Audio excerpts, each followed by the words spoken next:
Imer Noticias presenta.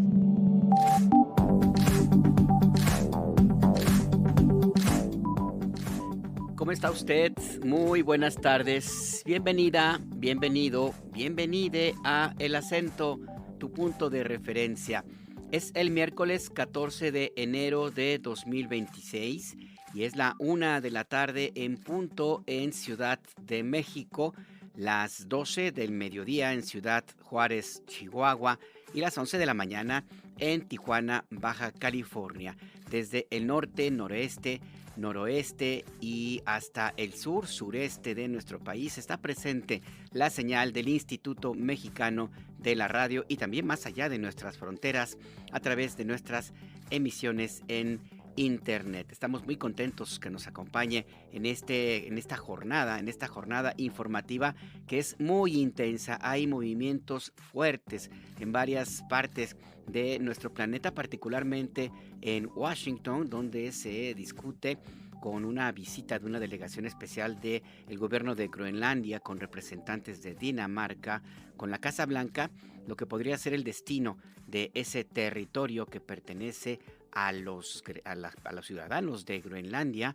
También forma parte del reinado de Dinamarca, propiamente sería una zona europea, y que Donald Trump pretende arrebatarla, quedarse con ese lugar, con ese espacio a como dé lugar. Y al mismo tiempo, en la agenda de Donald Trump también hay espacio para lanzar las indirectas, declaraciones, comentarios, solamente con el propósito de ver cómo se mueve el mundo político de la región y a partir de ahí tomar sus decisiones. En lo que se refiere al tratado comercial ya hubo una respuesta muy puntual de la presidenta Claudia Sheinbaum, y hay más información en todos lados, así es que para que el tiempo no nos gane, comenzamos.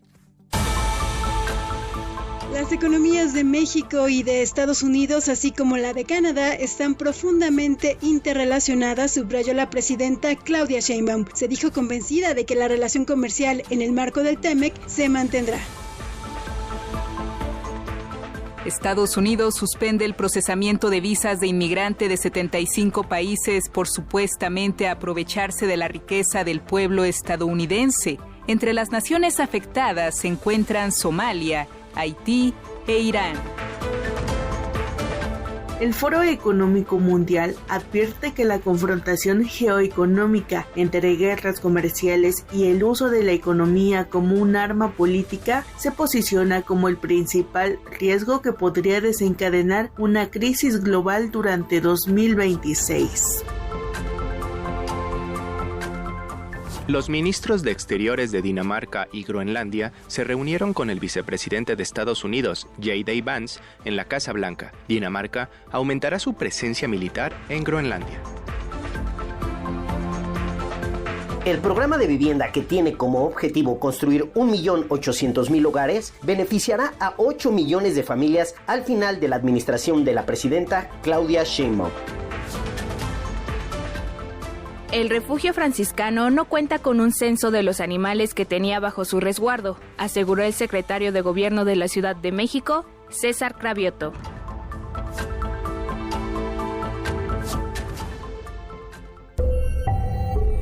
Imer Noticias presenta El Acento, con Alberto Nájar, tu punto de referencia.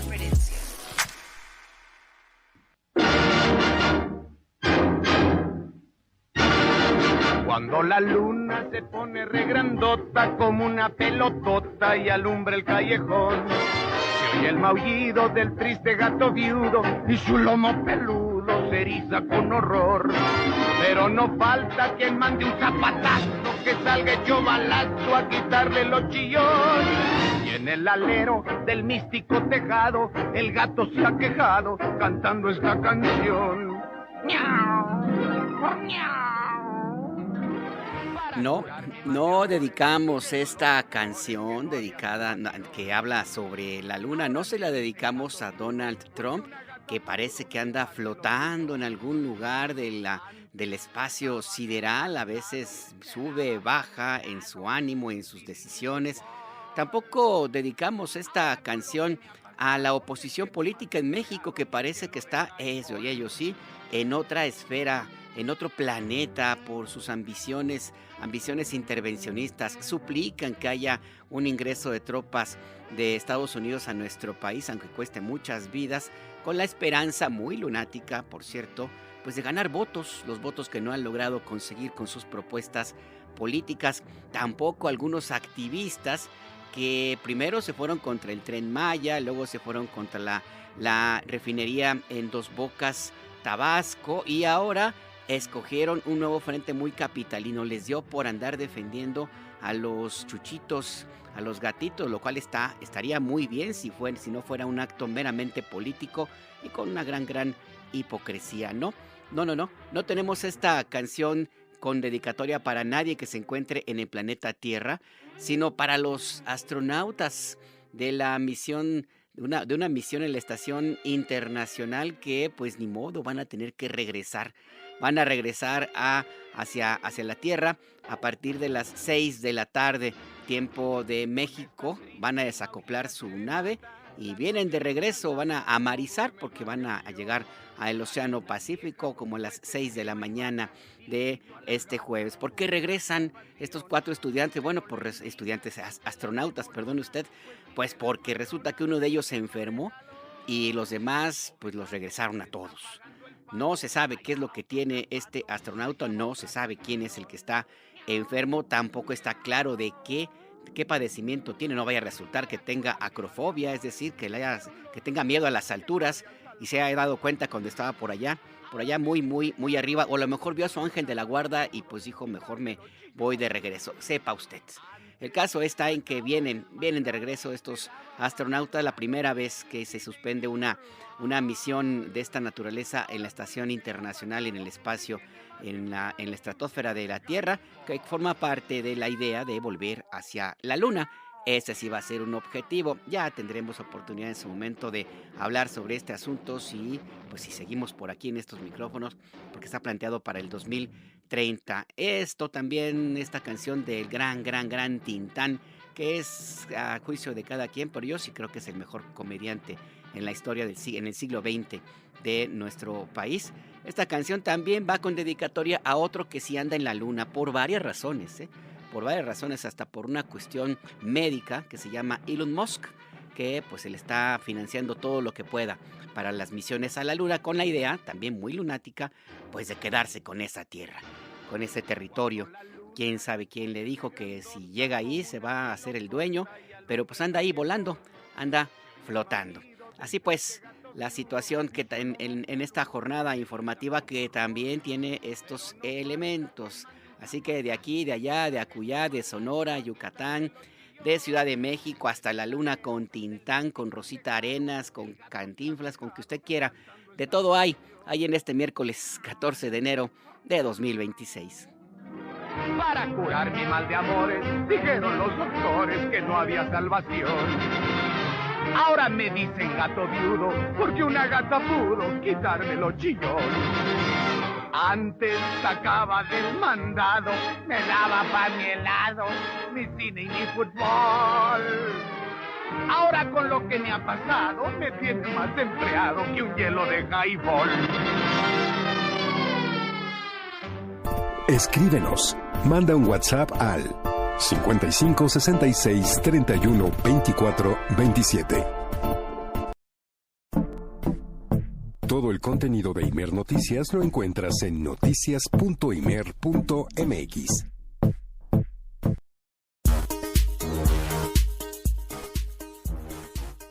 Está usted en El Acento, tu punto de referencia. Le recuerdo que puede comunicarse con nosotros a nuestras vías de contacto.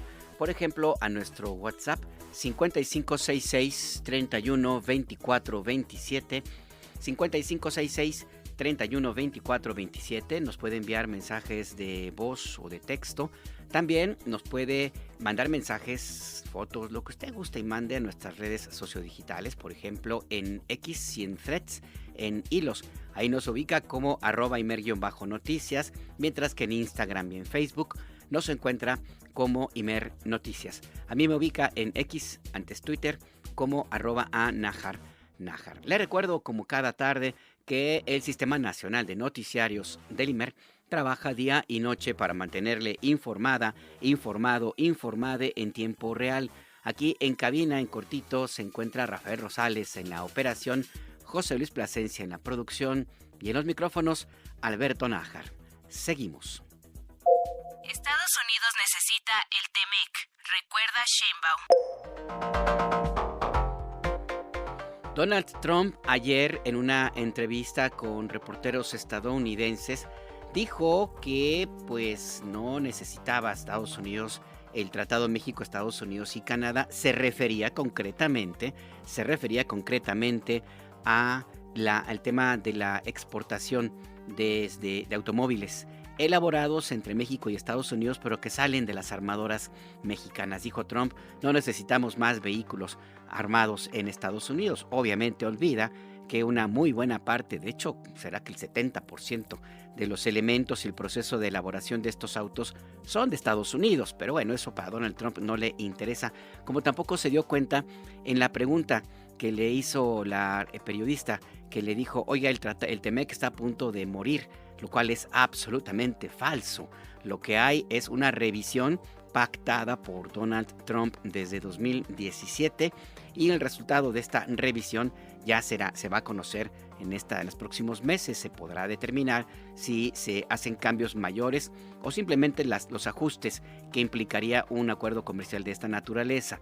Claro que siempre está la posibilidad de que este TEMEC pues se cancele por alguno de los tres países, aunque en el caso de Estados Unidos, lo recordó hoy la presidenta Claudia Sheinbaum, pues el interés es mayor al que puede demostrar mediáticamente Donald Trump, porque dijo en respuesta a estos comentarios, dijo la presidenta, los más interesados en que se mantenga el TEMEC son justamente los empresarios estadounidenses. Esta mañana en Palacio Nacional, en la Conferencia del Pueblo, le preguntaron su opinión sobre el tema y esto fue lo que dijo. Jessica Leal nos tiene los detalles.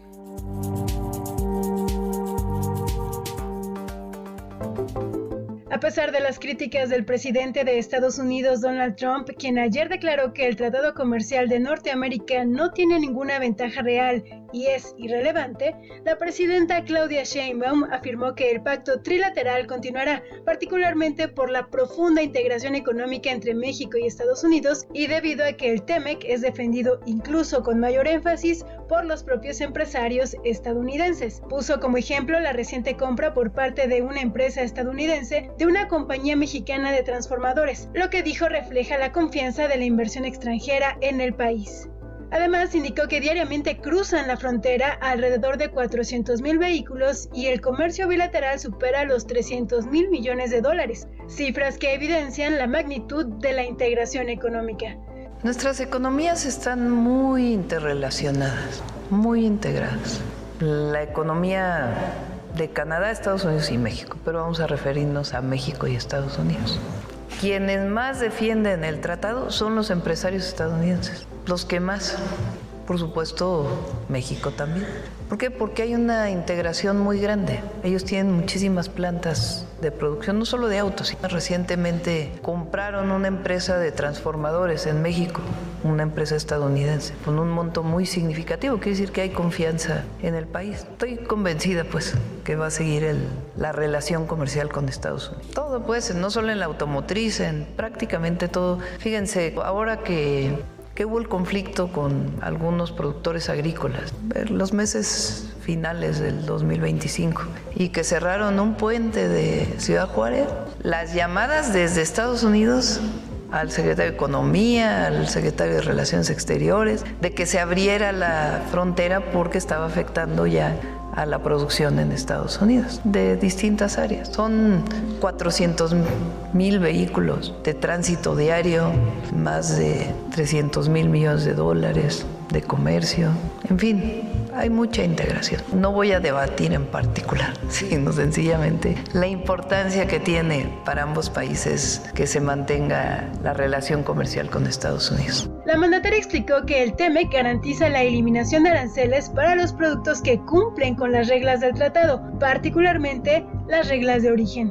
¿Qué garantiza el tratado comercial? Que no haya un impuesto de importación o exportación entre México y Estados Unidos. Cuando entra el presidente Trump, decide poner un impuesto a todos los productos que no están dentro del tratado, que se exportan fuera del tratado. Para producir en México y exportar a Estados Unidos tienes que cumplir una serie de reglas si quieres estar dentro de los beneficios del TEMEC. Muchas de esas reglas se llaman las reglas de origen, es decir, que la mayor parte de lo que se produce en México venga de la producción mexicana, que no venga de otros países. Si cumples con esas reglas, exportas por el tratado comercial. Si estoy dentro del tratado comercial y cumplo con las reglas de origen, exporto sin aranceles. La mayoría ya se están metiendo al tratado. ¿Nos conviene? Sí nos conviene, porque se produce más aquí y hay más cadenas de valor en México. Aún dentro de esa situación, las exportaciones a Estados Unidos en el 2025 aumentaron. ¿Por qué ocurre eso? Pues porque la cercanía con Estados Unidos y la integración económica de muchas empresas, pues existe. La presidenta rechazó entrar en mayor debate tras las declaraciones de Trump, pero apuntó que el TEMEC conviene mucho a Estados Unidos, tanto para la creación de empleos como en la sinergia de las economías de América del Norte ante la competencia que representa China. Por cada empleo que se creó aquí relacionado con esta integración comercial, hay un estudio que dice que se crearon 3 empleos en los Estados Unidos. No es que el empleo en Estados Unidos se venga para acá. Como hay integración, se crea empleo aquí y se crea empleo allá.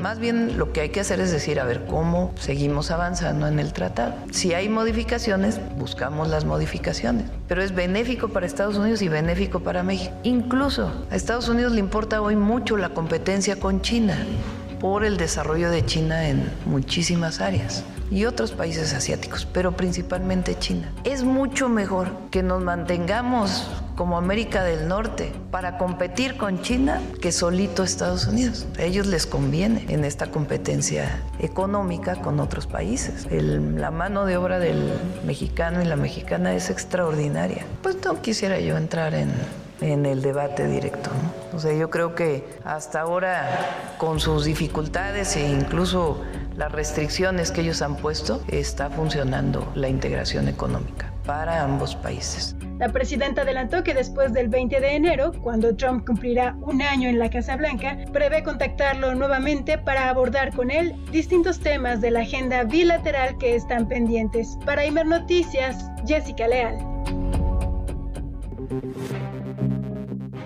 Ahí pues lo que comentó la presidenta Claudia Sheinbaum con respecto a estos comentarios de Donald Trump, que como es su peculiar manera de informar, así lo ha dicho la presidenta Claudia Sheinbaum, pues dejó muy en el aire lo que quiso decir. En realidad, pues el tema es muy sencillo. Cuando ha habido interrupciones en la relación comercial, los primeritos que protestan, pues son los empresarios estadounidenses, particularmente de algunos estados fronterizos como Arizona, Nuevo México o como Texas, gobernada por un supremacista como es Greg Abbott.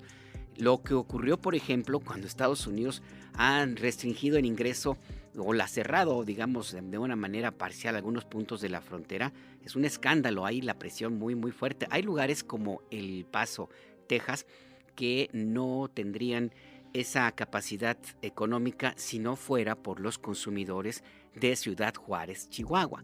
Dependen básicamente de las compras, el comercio de los juarenses. Si usted vive y nos escucha en Ciudad Juárez a través de órbita, pues seguramente tendrá muy claro este panorama. Los estadounidenses de El Paso, sin el comercio, las compras de los juarenses, créame que se empiezan pues a tener dificultades para no ponerle otro adjetivo. El caso, por ejemplo, de los productores de carne de cerdo de Nuevo México, que dependen absolutamente de las compras de los consumidores mexicanos, sin contar, por supuesto, con todos los campesinos productores agrícolas de la región del Medio Oeste, que es uno de los graneros de votos para Donald Trump, y que dependen de las compras de maíz amarillo de nuestro país. Es decir, los primeros que tendrían dificultades en caso de que el TEMEC estuviera en riesgo o fuera suspendido serían justamente los estadounidenses.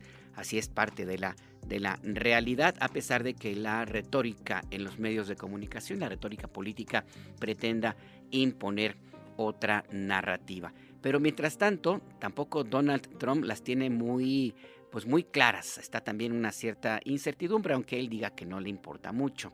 ¿A qué nos referimos? No necesariamente al TEMEC, sino a algo que sí también le puede afectar y que es probable que lo deje callado.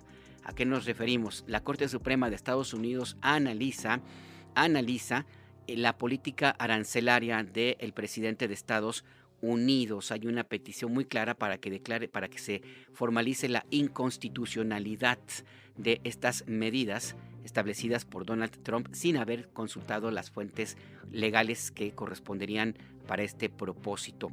¿Qué sucedió este miércoles? Se esperaba ya una decisión de la Corte Suprema, pero pues no la tomaron los jueces de la Corte Suprema y se prevé que sea la próxima semana cuando se tome este fallo. La Corte Suprema no ha informado cuándo va a emitir sus próximas opiniones, aunque como le digo se espera que sea para el 20 o el 21 de enero. Este es un proceso que viene desde el pasado 5 de noviembre, cuando la Corte Suprema puso en duda que Trump tuviera autoridad para imponer los aranceles con base, según dijo en su momento, con una ley de 1977 y que otorga al presidente de Estados Unidos poderes especiales durante situaciones de emergencia. Entre estas situaciones de emergencia es un conflicto armado, por ejemplo. Está muy clara esta legislación del 77 a la que invocó Donald Trump con el argumento de que efectivamente Estados Unidos estaba bajo amenaza en su seguridad nacional por el tráfico de fentanilo. Con este argumento es que determinó imponer aranceles a medio mundo, hasta las Islas Marshall. Recuerda usted que le contamos en este espacio donde los principales habitantes son pingüinos. También les quiso poner aranceles Donald Trump. Expertos anticipan guerras comerciales este año. Este miércoles el Foro Económico Mundial presentó un informe, las expectativas que se tienen para el año 2026 y los siguientes años, es decir, 2026-2027.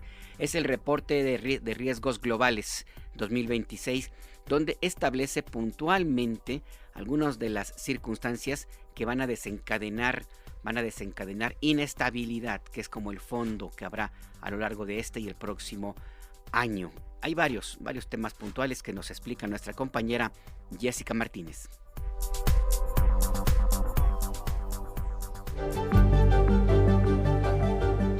Este 2026, la estabilidad internacional está bajo asedio. Un informe del Foro Económico Mundial, basado en la opinión de más de 1.300 expertos, advierte que el mundo está en una transición hacia un orden multipolar fragmentado, donde la competencia estratégica y el proteccionismo están desplazando la colaboración multilateral. El informe describe un cambio de paradigma en el que ya no se vive en una era de libre mercado con roces diplomáticos, sino en una era de competencia donde las medidas económicas, entre aranceles, sanciones, subsidios y control de tecnología, se usan deliberadamente para alcanzar objetivos. Por primera vez en muchos años, la confrontación geoeconómica se posiciona como el riesgo con mayor probabilidad de desencadenar una crisis global durante 2026. Este fenómeno, señalan, incluye guerras comerciales y el uso de la economía como un arma política.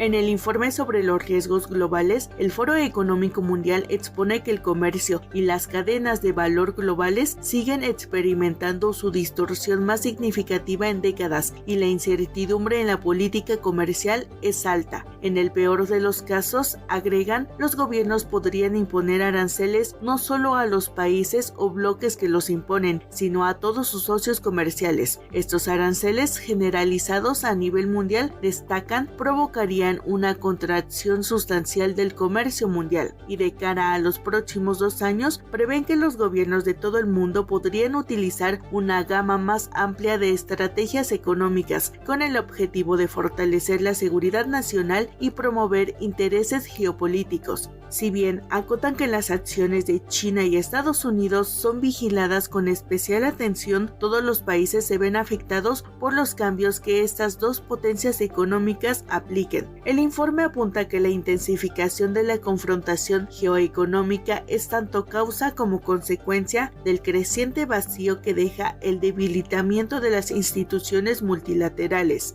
De hecho, agregan que los gobiernos parecen estar perdiendo la confianza en el marco legal que sustenta el comercio global. En ese sentido, apuntan que el sistema de solución de diferencias de la Organización Mundial del Comercio, crucial para la resolución pacífica de disputas comerciales, está quedando en un segundo plano. El número de casos presentados ha disminuido aproximadamente un tercio. El informe añade que además de la confrontación geoeconómica entre los países, destaca que los riesgos económicos se están intensificando, entre los que se encuentra la recesión económica, la inflación y el estallido de la burbuja de activos. Adicionalmente, los expertos consultados para la elaboración del informe identifican otros riesgos para la estabilidad global, como conflictos armados y el cambio climático. Para Imer Noticias, Jessica Martínez.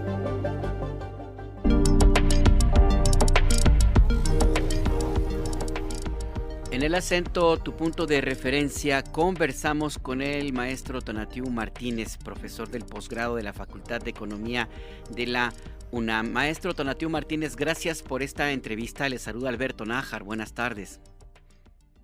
Alberto, un gusto estar contigo. Buenas tardes.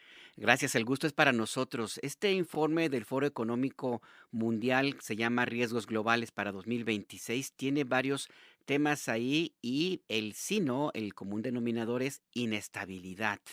México es la economía número 13, la 13ª economía más grande del mundo. ¿Cómo nos encontramos ante esto que ha planteado el Foro Económico Mundial, maestro? Mira, hay dos grandes temas que tocan a México en este último reporte emitido por el Foro Económico Mundial. El primero, el que encabeza la lista, es la inflación. Es el riesgo latente que destaca para el caso de nuestro país. Y toma una definición interesante desde mi punto de vista, porque lo plantea bajo el riesgo geoeconómico, no un riesgo geopolítico, sino geoeconómico. ¿Y a qué se refiere en estas líneas que le dedica a México? Bueno, a la potencial subida de precios derivado de de la potencial incremento en el precio de los recursos naturales. Y esto no lo dice tal cual, pero está ligado directamente con el gas y el petróleo, ¿no?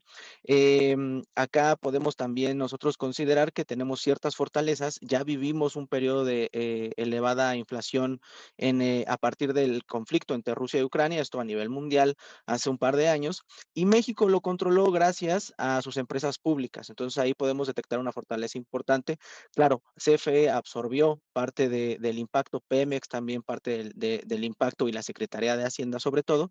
Nada más que la desventaja que podríamos destacar pues son los costos en los ingresos del gobierno y su redirección al gasto corriente, ¿no? Como beneficio, por supuesto, que la población pues no vea un elevado gasto de luz y de transporte, lo que también está relacionado con el costo del transporte de la comida y de las mercancías, ¿no?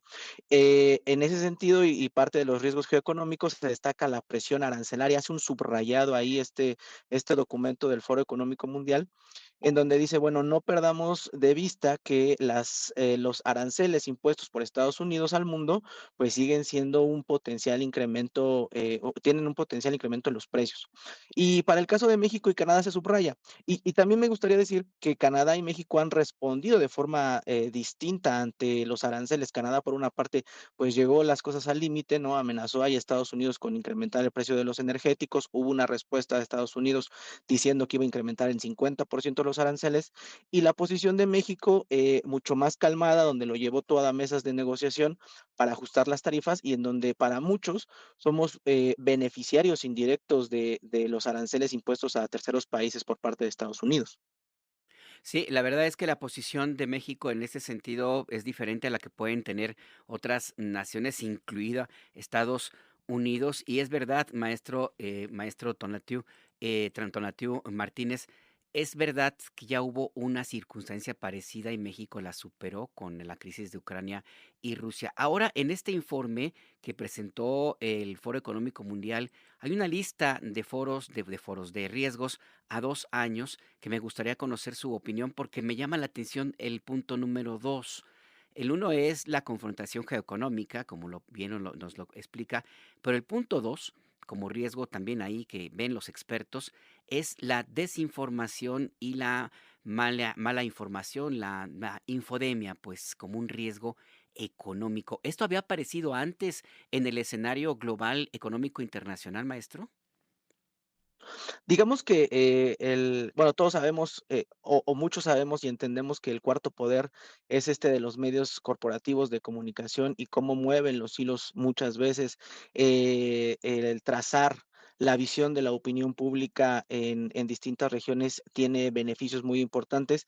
Ya algunos teóricos, y tú lo sabes bien, hablan justamente de lo redituable que es tener un medio de comunicación y poder beneficiarte económicamente de la opinión de este grupo rojo, de este círculo rojo, muchas veces que apunta también con intereses muy claros económicos a beneficiarse, ¿no? En el caso de México, muy marcado y que termina en 2018, pero tienes razón. Ahora, al mencionarlo a nivel de un instituto de estas características, de una institución de estas características neoliberal per se, pues es particularmente importante.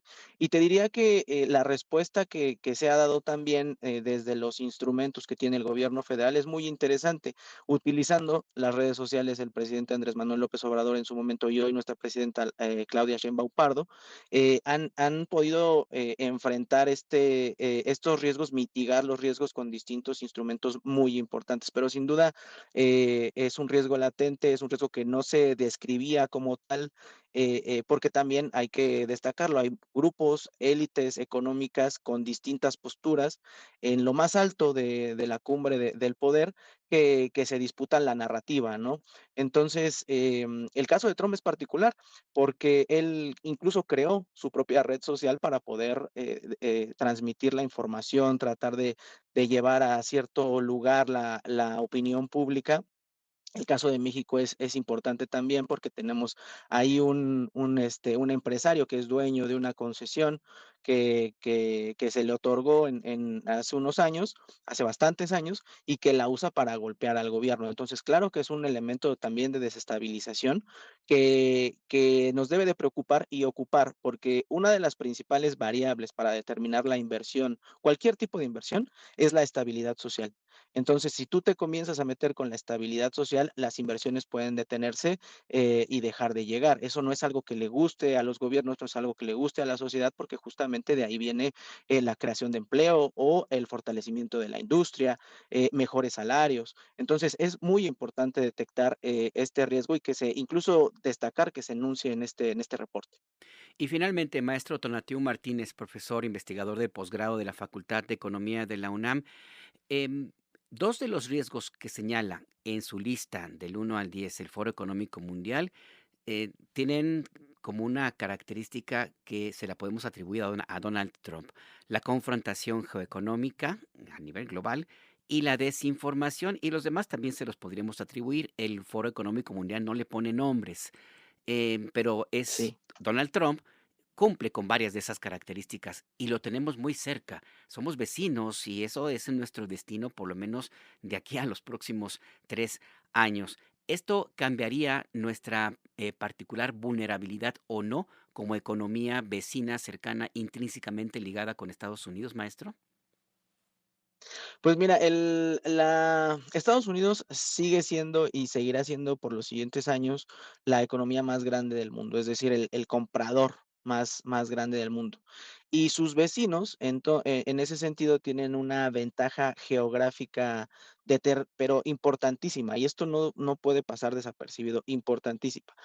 México también es ese gran ganador inesperado, ¿no? De la guerra comercial que Estados Unidos, decíamos, ya se enfrentó que llevó al mundo, y esto tiene varios factores. Aumentaron, por ejemplo, nuestras exportaciones, ¿no? Las exportaciones mexicanas a Estados Unidos siguen creciendo, somos su principal socio comercial, lo cual impulsa impulsa a las empresas justamente a buscar la relación, la proximidad que tenemos nosotros con nuestro vecino, lo que implica menores costos, y prefieren a México sobre socios asiáticos para abastecer justamente este gran mercado estadounidense. El TEMEC, a pesar de que el presidente Donald Trump justamente ayer dice que él no necesita el tratado porque lo que él quiere es que se reindustrialice su país, lo sabemos muy bien, pero el TEMEC sigue siendo ese instrumento jurídico, ese acuerdo de libre comercio entre nuestras tres naciones que mantiene excepciones arancelarias para la mayoría de los productos que cumplen con las reglas de origen. Y justamente pues la inversión y el nearshoring, ¿no? La exclusión de México en los nuevos aranceles estadounidenses reactivó algunas inversiones que estaban suspendidas temporalmente y nos ha fortalecido este gran fenómeno del nearshoring. Entonces, me parece que, claro, es un riesgo también de seguridad por las declaraciones que tiene el presidente Donald Trump sobre potencialmente intervenir a lo que él denomina grupos terroristas en nuestro país. Claro que es un riesgo, pero la geografía ha determinado algo muy importante, los aranceles han determinado algo muy importante, y sigue siendo nuestro país ese gran atractivo. Los beneficios ya los enlisté, aumento en las exportaciones, tenemos la ventaja del TEMEC, hay mayor inversión que ya se reactiva y me parece que no diría que no es un riesgo, claro que es un riesgo, claro que Donald Trump es un riesgo, pero nuestro país con el Plan México en los instrumentos de política económica generados desde el gobierno federal han demostrado que sigue siendo atractivo para la inversión. Entonces, es una baraja muy difícil, una mesa muy difícil en la que está sentada la presidenta, pero me parece que está saliendo muy bien parada. Sí, al final del día son estas contradicciones del mundo en el siglo XXI que nos toca vivir. Se ve como un riesgo a Donald Trump, pero al mismo tiempo para México pues nos ha resultado pues con todo y todo pues más o menos ahí tolerable y hasta beneficioso. Muchas gracias por este análisis, maestro Tonatiu Martínez, por esta conversación con la audiencia de Imer Noticias. A ti, que estés muy bien, nos hablamos pronto. Claro que sí, sigamos en comunicación. Que tenga buen año, no habíamos saludado. Buen año, hasta luego. Hasta luego.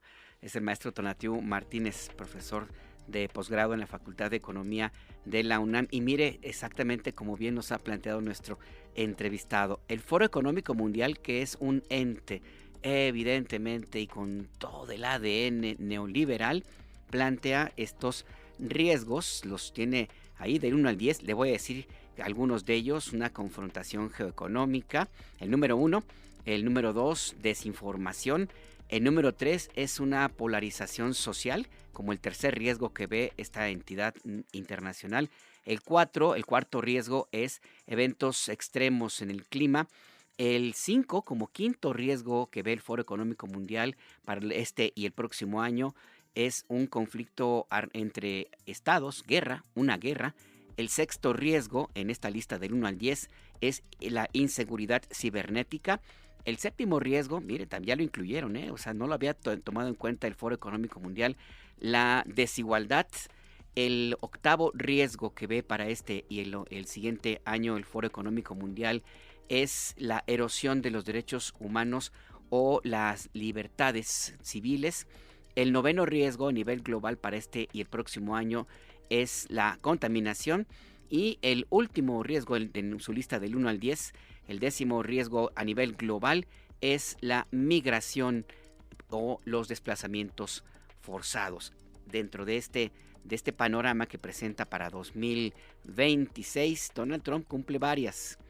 Y curiosamente, México, que es la 13ª economía más grande del planeta entero, se beneficia de una u otra manera de este riesgo para todo el mundo, que es Donald Trump, sus aranceles y el proteccionismo. Y los datos están allí, son datos del gobierno de Estados Unidos. Aumentaron el año pasado las exportaciones de nuestro país hacia las calles, los mercados estadounidenses. Mire, qué paradojas y contradicciones de este México, Estados Unidos, Canadá, de este mundo en el siglo XXI. Estados Unidos no busca narcopolíticos en México. Esta semana, el Wall Street Journal, que es uno de los diarios estadounidenses con mayor influencia en los mercados internacionales, es la Biblia para los analistas neoliberales en México y en muchas partes del planeta, publicó un artículo un artículo elaborado por dos periodistas, uno de ellos el corresponsal asignado para la región, para México, José Córdoba, donde planteaba que después de la conversación que sostuvo la presidenta Sheinbaum y después de algunas otras reuniones que ha tenido, el gobierno mexicano encendió sus alarmas, según el Wall Street Journal, y creó un grupo especial para analizar el riesgo que, según el Wall Street Journal, representaría para México el que Estados Unidos ha planteado, así lo dijo ese periódico estadounidense, ha planteado en la mesa de conversación la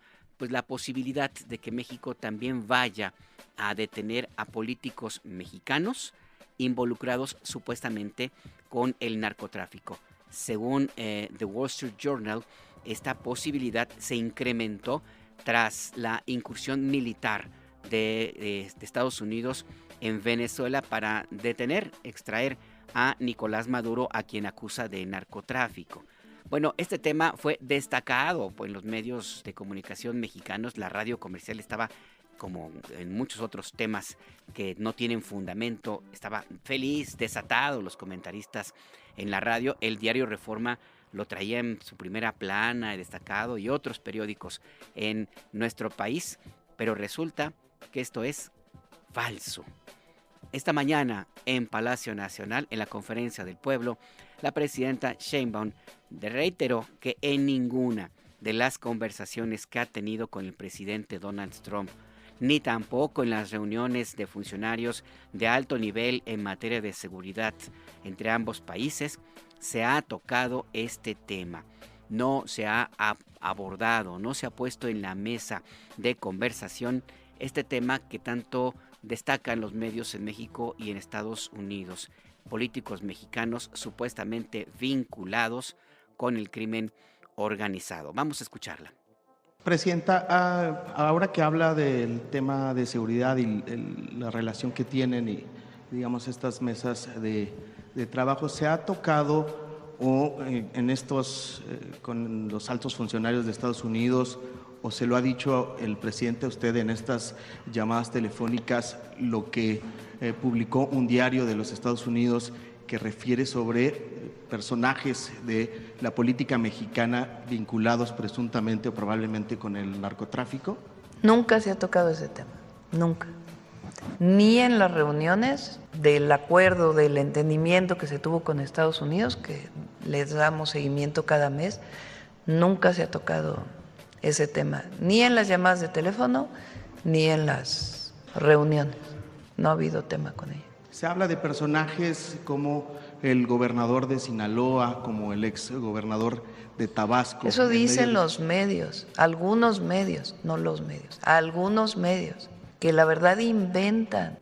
Recientemente, no sé, el reportaje del Wall Street Journal, que no sé exactamente qué planteó, que venía nada que ver con lo que se habló en la llamada, ni se ha planteado nunca. O sea, no hay un caso en donde nos hayan dicho, tenemos pruebas de esto, hay una orden de aprehensión, hay una...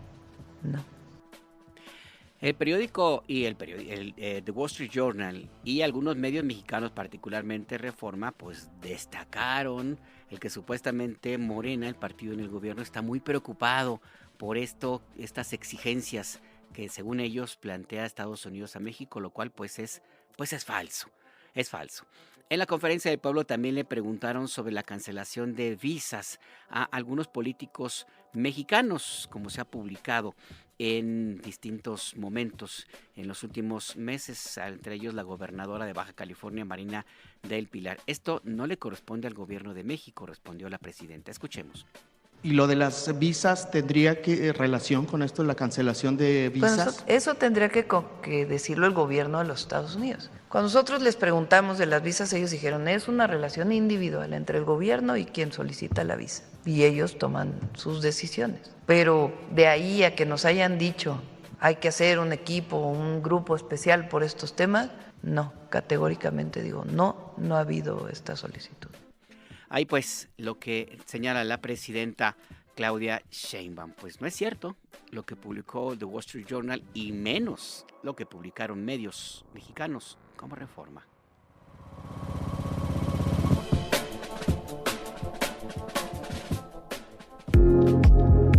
El acento a su lado.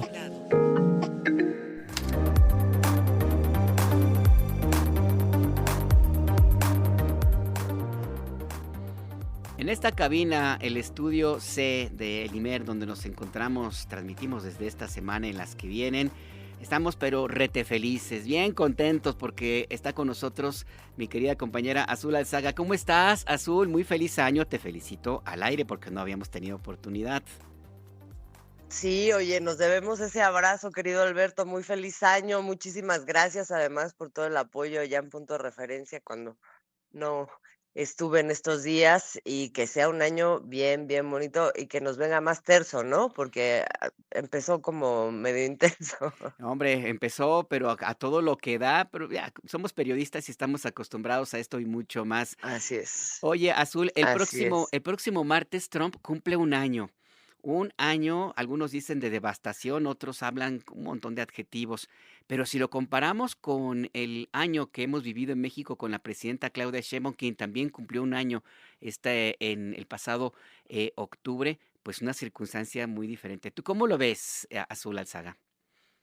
No, pues muy diferente. Mira, más allá de que se están moviendo cosas a nivel global y cada país está tomando, o sea, México y Estados Unidos, está tomando diferentes medidas y diferentes formas de ubicarse en ese contexto internacional. De hecho, en mucho está siendo modificado por el propio Estados Unidos de Donald Trump, ¿no?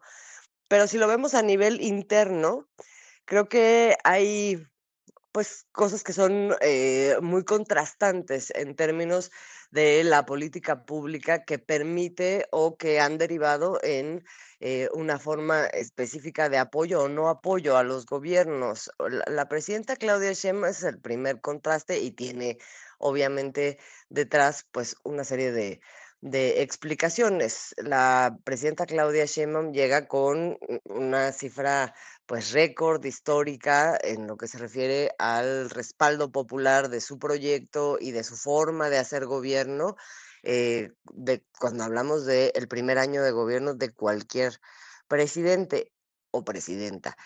Y en sentido contrario, Donald Trump, a un año de su llegada, llega con cifras históricas de mínimos históricos de aprobación también para un presidente en primer año de gobierno. Estamos hablando más o menos de que entre diferentes encuestas le dan entre el 32 y 36, 37% de aprobación dentro de la población en general, pero ya encuentras para él cifras, digamos, inquietantes que hablan de, pues más o menos un 15%, 14-15% de votantes de él que ahora expresan arrepentimiento.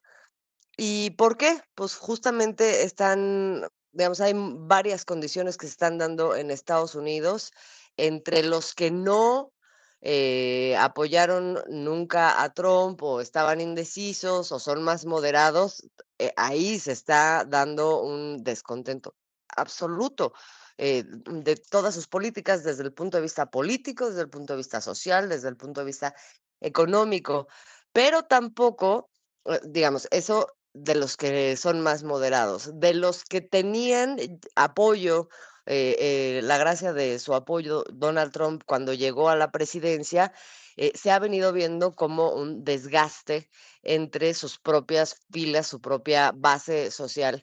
Y esto tiene que ver con el tema económico. Donald Trump llega a Estados Unidos y al poder con la idea y con la promesa más bien de hacer pues esta frase, ¿no? Que se ha hecho muy famosa, hacer América grandiosa otra vez, y eso tiene que ver con el lugar que ocupa Estados Unidos en el mundo y tiene que ver también con la economía de Estados Unidos, que se llenó la boca en los primeros meses diciendo que todo lo que pasaba en negativo en ese sentido o en esa materia, que hay que decirlo, siempre es la materia que más preocupa a la gente, pues era culpa de los demócratas, ¿no? Y era culpa de Joe Biden, y entonces se iban a tomar cartas en el asunto para que se le diera la vuelta a esa circunstancia. Y bueno, si vemos a la vuelta de un año lo que ha pasado, pues realmente las expectativas no solamente no se han cumplido en términos de los indicadores globales, este, sino que cada vez más se ve que estamos hablando de una política que favorece a unos cuantos, pero a unos muy cuantos, y que golpea a los grandes sectores sociales en Estados Unidos, ¿no? O sea, desde la ley que aprobaron para recortar el gasto público que estaba destinado a programas sociales, hasta, bueno, ahora ya incluso está hablando de recortar recursos a ciertas ciudades y ciertos estados que son santuario por el tema de los migrantes, y como se cruzan todos estos temas, ya ahorita tiene encima un descontento social que tiene que ver con una mano dura que no se esperaba que fuera de esa magnitud, incluso entre quienes tenían,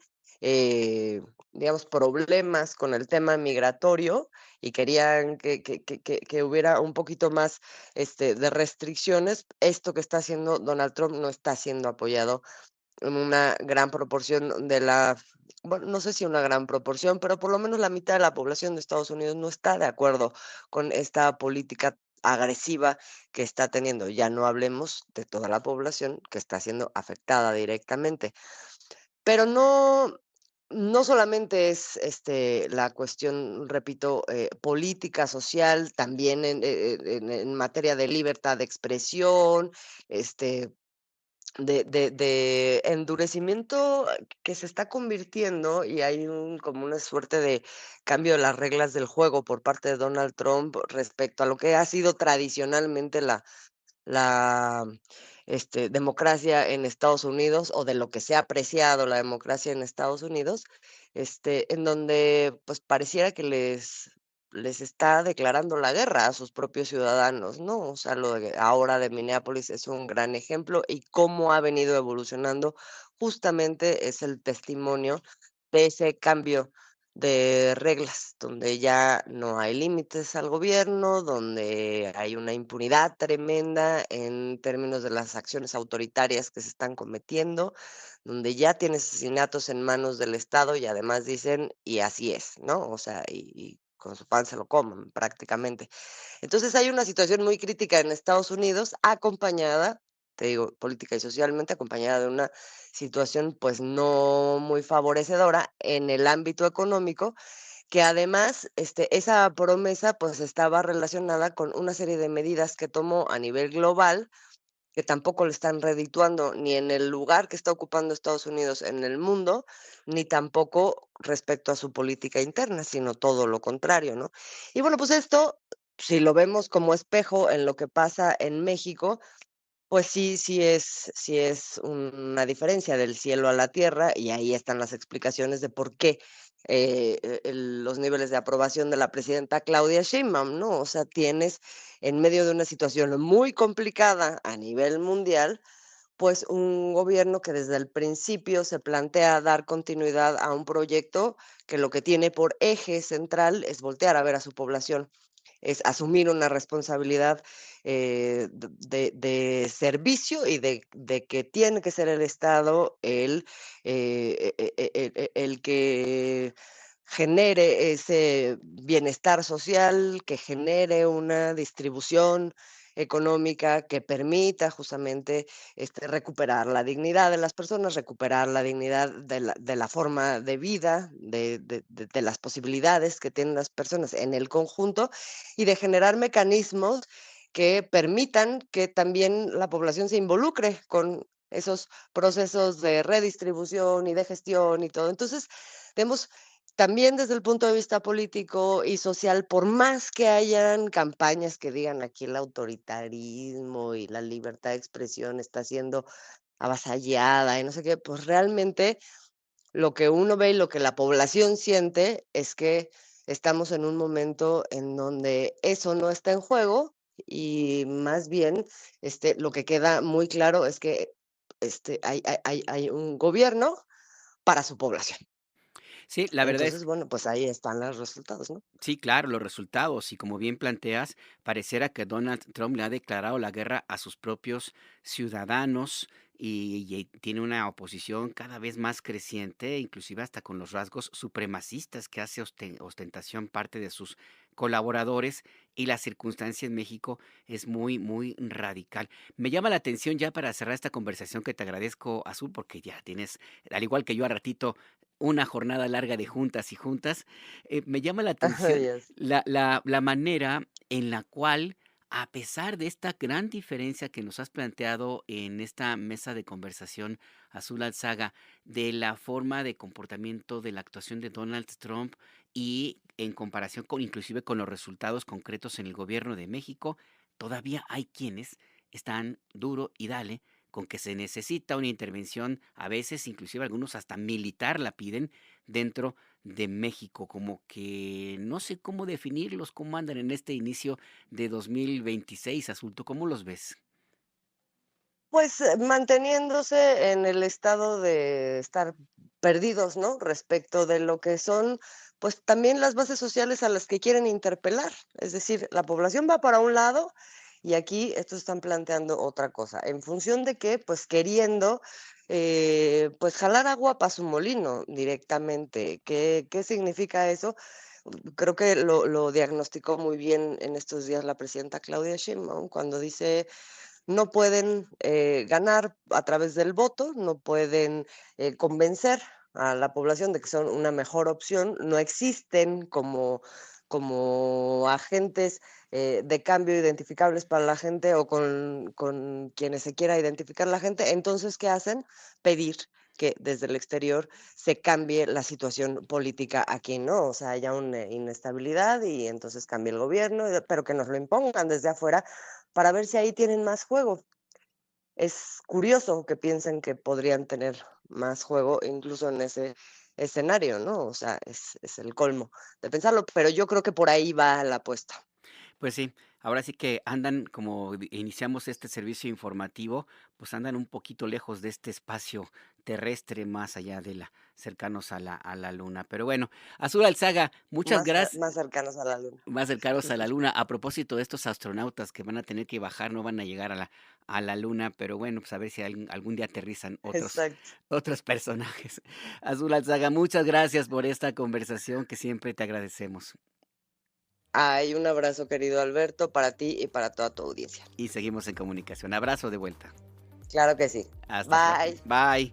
Nuestra compañera periodista Azul Alzaga, conductora de Punto de Referencia, el noticiario estelar de la televisión pública en nuestro país y también una importante periodista, comunicadora de los medios públicos de México. Ya para irnos a una pausa, mire, pues sí, hay información, pues sí, importante, también que habla de una, pues, ¿cómo decirlo?, de el extravío en materia de derechos humanos del gobierno de Estados Unidos bajo el mando de Donald Trump. Esta mañana, el Departamento de Estado de ese país informó que suspende el procesamiento de visas de inmigrante de 75 países cuyos ciudadanos, dice el Departamento de Estado, se benefician de la asistencia social del pueblo estadounidense a tasas inaceptables. Esta suspensión se mantiene hasta que Estados Unidos pueda garantizar que los nuevos inmigrantes no van a aprovecharse de lo que llama la riqueza de ese país.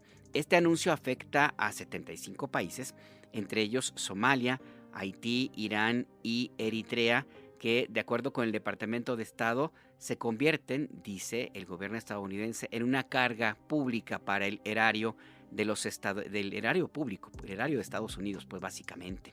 No se ha dado a conocer oficialmente esta lista, aunque algunos medios de comunicación, como la cadena conservadora de televisión Fox News, la publicó, dice que tuvo acceso al memorándum del Departamento de Estado, y entre las naciones que van a suspender, según el gobierno de Estados Unidos, la emisión de visas de inmigrantes se encuentran, por ejemplo, Belice, Brasil, Colombia, Cuba, Guatemala, Haití, Nicaragua, Rusia y Uruguay. Incluyó a Uruguay, no hay alguna explicación por la cual tendría que suspenderse las visas de inmigrante para los ciudadanos de ese país. Incluye también algunas que ya era previsible que ocurriera y algunas que inclusive estaban como en un estatus muy peculiar, como Afganistán o Kazajstán o Líbano, por ejemplo, Moldavia. Incluye también, entre otros, a República del Congo y otras naciones del continente africano como Cabo Verde o Etiopía, Gambia. También incluye a Georgia, que también está en Europa del Este, a Túnez, Siria, en fin, son 75 naciones a las cuales se suspende el procesamiento de visas de inmigrante. ¿Qué significa esto? No está totalmente claro, aunque las señales que se dan a conocer en estos comunicados del gobierno de Estados Unidos se podría referir, y hago énfasis en este verbo podría, porque no está claro, podría referirse a las visas de inmigrante, es decir, aquellos que planean o planearían pasar una estancia larga en Estados Unidos, ya sea como trabajadores, ya sea como investigadores, como empresarios, o que buscarían tener una visa o un nivel de ciudadanía como el Green Card, un estatus de residencia, más bien. ¿Esto qué significa? Que eventualmente la decisión de esta mañana del Departamento de Estado de Estados Unidos no incluiría a los turistas, pero eso está por verse. Es parte de la manera muy peculiar de la comunicación del Departamento de Estado de Estados Unidos, que se parece a la de su jefe, el presidente Donald Trump. México no está en esta lista. No lo incluyeron ni siquiera los medios más conservadores y que han mostrado una actitud absolutamente en contra del gobierno de la presidenta Claudia Sheinbaum, como la cadena Fox News no se atrevió a incluir, o bueno, no se atrevió porque no estaría en esta lista. México no está. Hay otros países como Brasil, Colombia o Cuba o Guatemala, Uruguay, pero la información pues está en desarrollo. Lo que sí es claro, pues es que sí, se confirma con lo que platicábamos con Azul Alzaga, se confirma con la entrevista que tuvimos con el maestro Tonatiuh Martínez, se confirma también con las declaraciones de Donald Trump, a la que se suman otros como su secretaria de Seguridad o inclusive su vocera. Se confirma que al menos este 14 de enero de 2026 no están con sus pies completamente sobre la tierra. Les vamos a dedicar esta canción. Mire, se utiliza en serenatas, se utiliza, pues sí, también como para una manera más romántica. Es una forma amable que en Imer Noticias, en servicio a la comunidad, una manera muy amable, lo queremos dejar así, de decirles que no están completamente en la tierra y que pues tienen que esperarse un poquito, como nos dice el gran, enorme, insustituible Pedro Infante. Deja que salga la luna, deja que se meta el sol, deja que caiga la noche, pa' que empiece nuestro amor. Deja que las estrellitas me llenen de inspiración para decirte cositas muy bonitas, corazón. Yo sé que no hay en el mundo amor como el que me das, y sé que noche con noche va creciendo más y más. Y sé que noche con noche va creciendo más y más.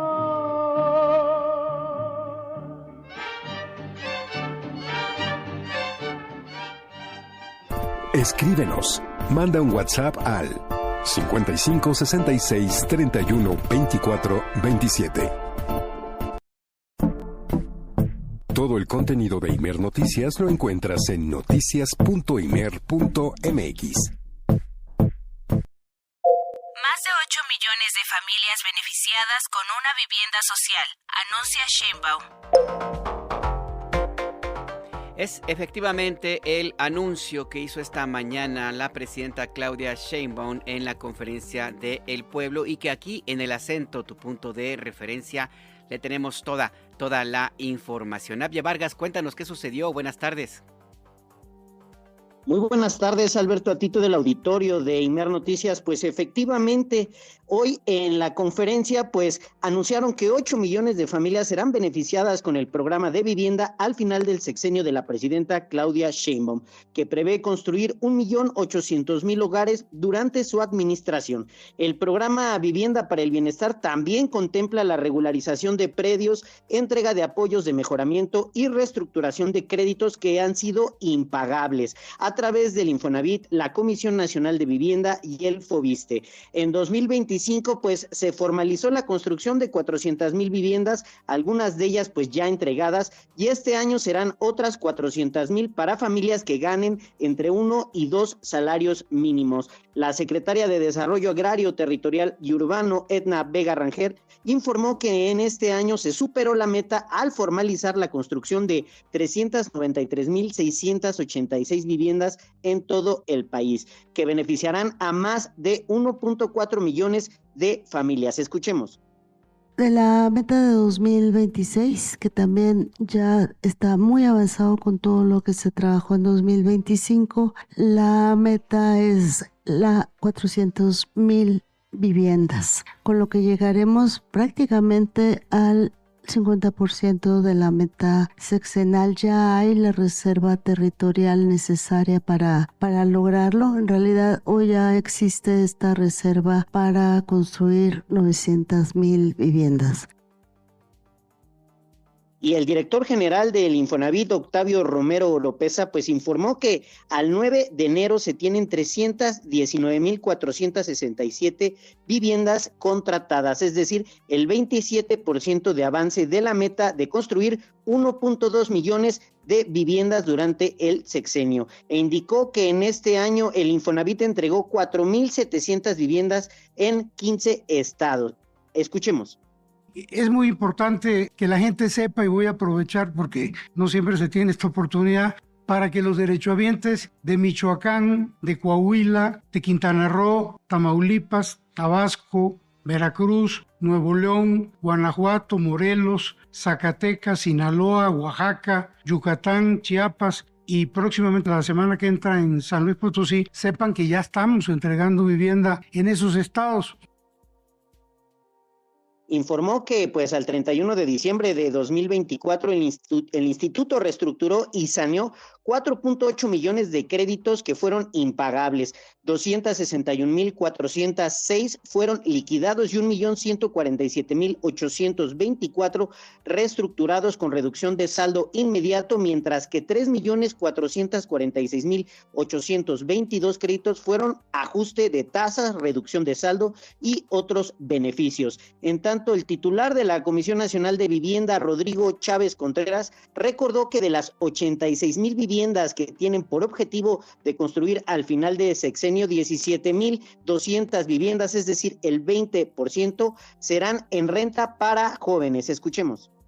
Bueno, el programa sexenal son 500,000 viviendas nuevas en unidades habitacionales y 300,000 mejoramientos. El programa de este año es arrancar las 86,000 viviendas nuevas y los 100,000 mejoramientos. Recordar que estamos construyendo viviendas de 60 metros cuadrados para las familias y un prototipo especial para jóvenes, una vivienda renta para jóvenes. Ya entregamos los 100,000 mejoramientos en la zona oriente del Estado de México para ampliar, mejorar la vivienda de los que recibieron este apoyo.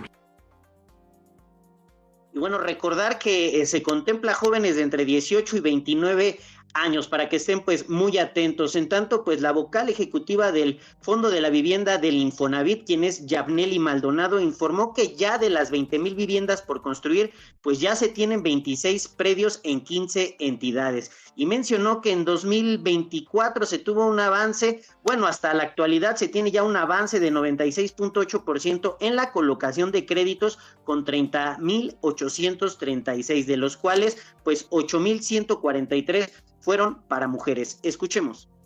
Recordemos que el programa de justicia social con el que se condonan y se están resolviendo y liquidando los créditos para el caso del Fobiste comenzó en el mes de mayo después de la publicación del decreto de nuestra presidenta y hemos beneficiado a más de 247,000 familias hasta la fecha. Y esto ha sido posible por la difusión que ha tenido también nuestra campaña de actualización de datos.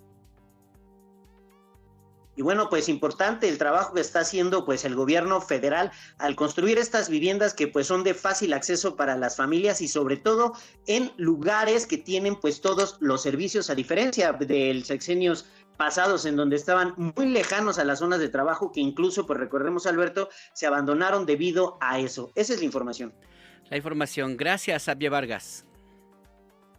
Estamos pendientes y muy buena tarde a todos. Buena tarde también para ti. Mire, la presidenta Claudia Sheinbaum en esta conferencia del pueblo, pues dijo básicamente que con este programa de vivienda para el bienestar se espera el beneficio de por lo menos 8 millones de familias en el país, particularmente las familias con menos ingresos.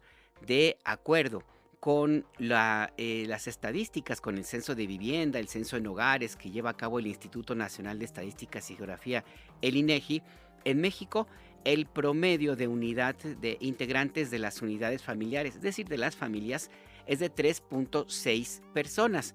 Hay quienes tienen 5 hijos, hay quienes tienen 2, hay quienes no tienen hijos, pero el promedio en México es de 3.6 personas por familia. ¿Esto qué significa? Que si tomamos en cuenta que hasta ahora, el programa Vivienda para el Bienestar ha beneficiado a 8 millones de familias, representaría entonces que por lo menos 28,800,000 mexicanos, 28,800,000 mexicanos son beneficiados hasta ahora con el programa de Vivienda para el Bienestar. Estamos hablando de por lo menos el 25%, por lo menos el 25% de la población total de México se ha beneficiado hasta ahora con una vivienda de tipo social. Este es un dato contundente. No había ocurrido un beneficio tal en la historia reciente de nuestro país. Ahí pues la importancia de los datos que se presentaron esta mañana en Palacio Nacional.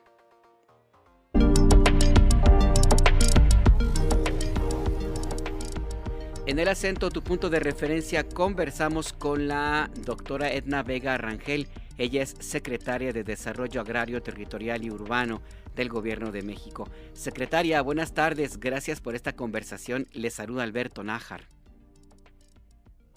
Alberto, buenas tardes. Como siempre, un gusto estar en tu espacio. Muchas gracias por aceptar. Buenas tardes. Esta entrevista. Son 8 millones de familias, dijo la presidenta Sheinbaum, las que se han beneficiado hasta ahora con el programa Vivienda para el Bienestar. Yo hacía un cálculo muy libre con base en datos del INEGI. Si son 3.6 personas por familia, hablamos entonces de cerca de 29 millones de mexicanos beneficiados hasta ahora con este programa, secretaria.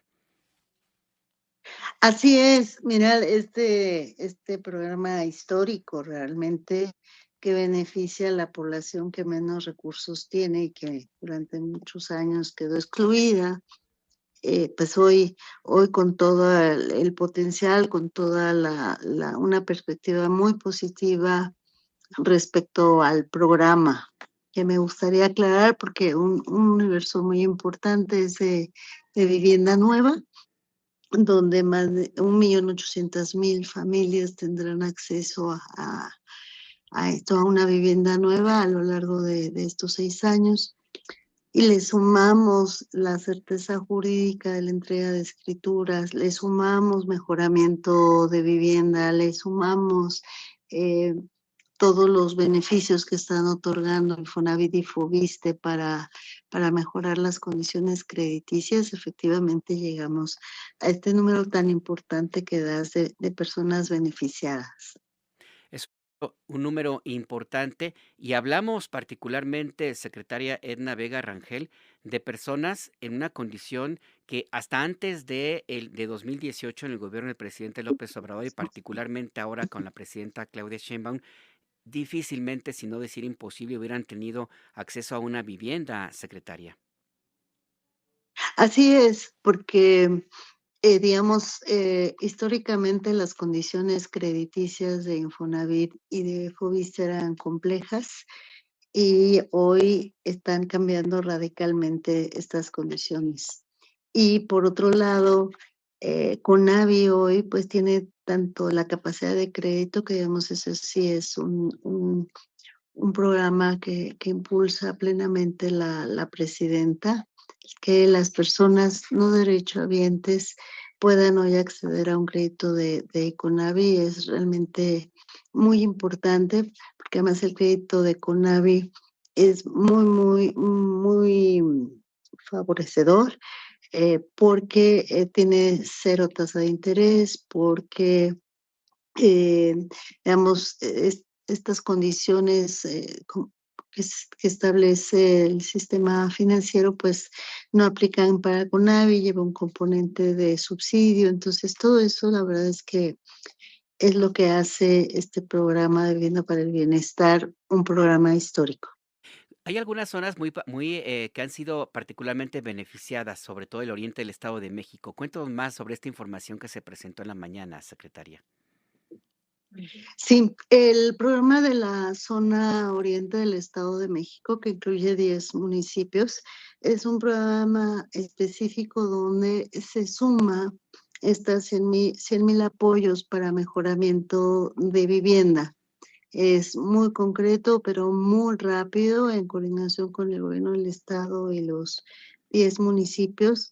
Y la verdad es que la gente con este recurso, que podría parecer poco, pero la verdad es que la gente lo hace rendir muchísimo. Es un apoyo, un subsidio completo de 40,000 pesos por familia. Y la gente hace cosas increíbles, hace rendir ese recurso de una manera impresionante. Entonces fue de las primeras acciones que llevamos a cabo en esta administración. Antes se hacía con el licenciado López Obrador, la diferencia es que, digamos, era relativamente disperso, ¿no? Estaba todo el país, pero 50 acciones acá, luego 300 acá. Entonces, sí, la verdad es que beneficiaba al mismo número de familias, pero de manera muy dispersa, y ahora el planteamiento de la presidenta es consolidarlo en ciertas zonas. Esto se va a ir replicando en los siguientes 5 años, y la idea es concentrar esos apoyos. La gente se organiza, busca el material a un precio adecuado. Entonces, sí, la verdad es que ha impactado de manera muy positiva estos 100,000 apoyos en el oriente del Estado de México. Ese sí, para que veas, es subsidio total. Sí, la verdad. Además de los mejoramientos que están dando Infonavit y Fobiste, pero este está muy focalizado. Sí, la verdad es que sí es una zona que históricamente había sido abandonada. Y finalmente, secretaria Edna Vega Rangel, secretaria de Desarrollo Agrario, Territorial y Urbano del Gobierno de México, ¿cuáles son las estimaciones, las metas para 2026? Cuéntenos.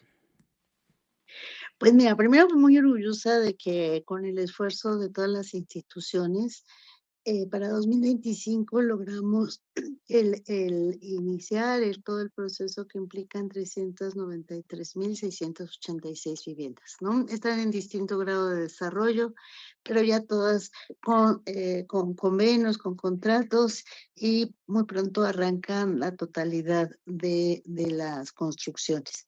Este es el gran avance para 2025, más lo que te decía de los apoyos para mejoramiento, más las escrituras, para mejorar las condiciones crediticias. Eso nos da un número muy considerable. Para 2026 la meta es de 400,000 viviendas nuevas, que destaca de estas 400,000 que prácticamente ya tenemos el suelo, que luego es lo más complicado, ya tenemos el suelo para poder arrancar todos estos procesos. Pues estaremos muy pendientes de los siguientes meses y del avance de este programa que ha alcanzado niveles no vistos en la historia reciente de nuestro país, Programa Nacional de Vivienda para el Bienestar. Muchas gracias por esta conversación con la audiencia de Imer Noticias en la República Mexicana, secretaria Edna Vega Rangel. Al contrario, Alberto, muchas gracias por siempre estar al pendiente y vamos informando sobre los avances. Seguiremos en comunicación. Gracias. Y feliz año, no la había saludado, secretaria. Feliz año. Igualmente. Un fuerte abrazo para ti y para tu audiencia. Gracias. A usted, hasta pronto. Es la doctora Edna Vega Rangel, secretaria de Desarrollo Agrario, Territorial y Urbano del Gobierno de México, y este programa de Vivienda para el Bienestar, parte del Programa Nacional de Vivienda. Y estos datos, la presidenta Sheinbaum dijo, al menos hasta ahora, se han beneficiado con acceso a una vivienda social 8 millones de familias, es decir, 3.6 personas promedio por familia. Representa entonces que 28.800.000 mexicanos tienen acceso a una vivienda de tipo social, totalmente pagable, con créditos muy blandos, con subsidios si es necesario, en áreas que han sido abandonadas como el oriente del Estado de México. 28.8 millones de mexicanos con acceso a vivienda. Es un dato que no se había presentado ni siquiera cuando surgió el programa del Infonavit en los años 70 con el gobierno del entonces presidente Luis Echeverría Álvarez. Es un dato que realmente usted tome la última palabra, usted defínalo, mídalo, pondérelo, pero no se había presentado, no se había presentado hasta ahora. Trump aumenta su obsesión por Groenlandia. Donald Trump amaneció pues este miércoles con un mensaje en sus redes sociales donde dijo palabras más, palabras menos. No hay otra solución aceptable para Estados Unidos que no sea quedarnos, anexar el territorio de Groenlandia, que es una isla, un país autónomo que forma parte del reino de Dinamarca. Inclusive Trump pidió a la OTAN, la Organización del Tratado del Atlántico Norte, pues que ya cese el apoyo, el respaldo que tiene hacia Groenlandia. Bueno, pues horas después de este mensaje se llevaron a cabo reuniones de alto nivel entre representantes de Dinamarca, Groenlandia y Estados Unidos para tratar de encontrar una solución a este tema. Este mediodía en términos mexicanos, se anunció la integración de un grupo de trabajo. Lo anunció el ministro de Exteriores de Dinamarca, Lars Løkke Rasmussen. Se reunió con la ministra de Exteriores de Groenlandia, Vivian Motzfeldt. Ambos se reunieron con el vicepresidente estadounidense J.D. Vance en la Casa Blanca. Hubo una conferencia de prensa donde el ministro de Exteriores de Dinamarca básicamente dijo que los planteamientos que se han hecho no respetan la autonomía ni la autodeterminación del pueblo de Groenlandia, algo que no se puede permitir. Vamos a escuchar.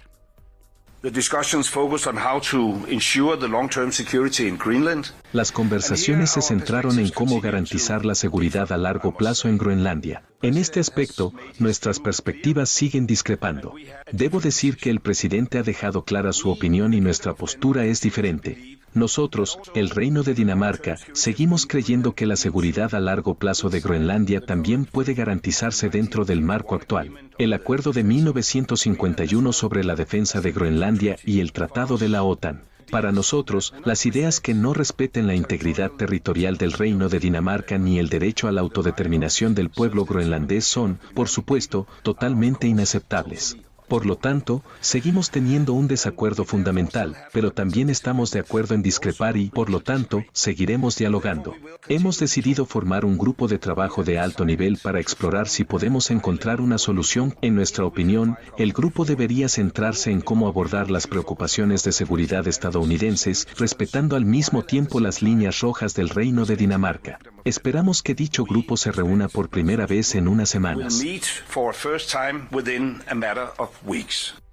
Por su lado, la ministra de Exteriores de Groenlandia, Vivian Motzfeldt, dijo que no hace falta que Estados Unidos los compre y pidió un incremento de la seguridad en la isla con una participación más activa de la OTAN, de la Organización de Tratado del Atlántico Norte, de la cual Groenlandia forma parte. También dijo, para tratar de minimizar o más bien responder a Donald Trump, que no hay inversiones de China en Groenlandia, porque Trump insiste una y otra vez en su retórica que si no anexa Estados Unidos a Groenlandia, lo van a hacer Rusia y China, lo cual pues es falso, dice la ministra de Exteriores de ese país, Vivian Motzfeldt.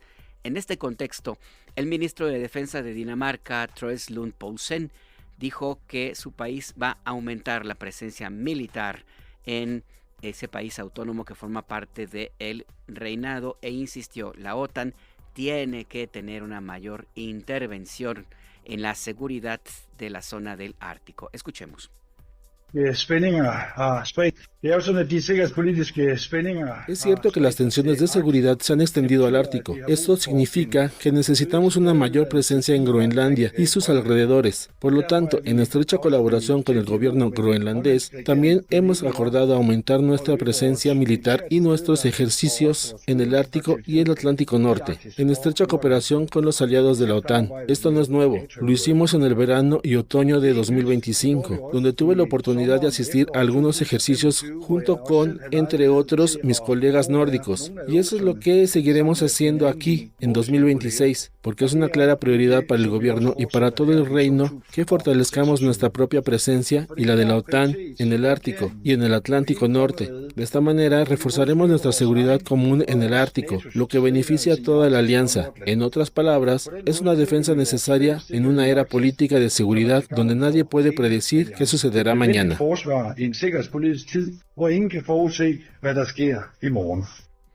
Mientras tanto, este mediodía, el Ministerio de Defensa de Alemania informó, de hecho hace unos minutos, que por invitación de Dinamarca va a participar junto con otros miembros de la Unión Europea en una misión de reconocimiento a Groenlandia.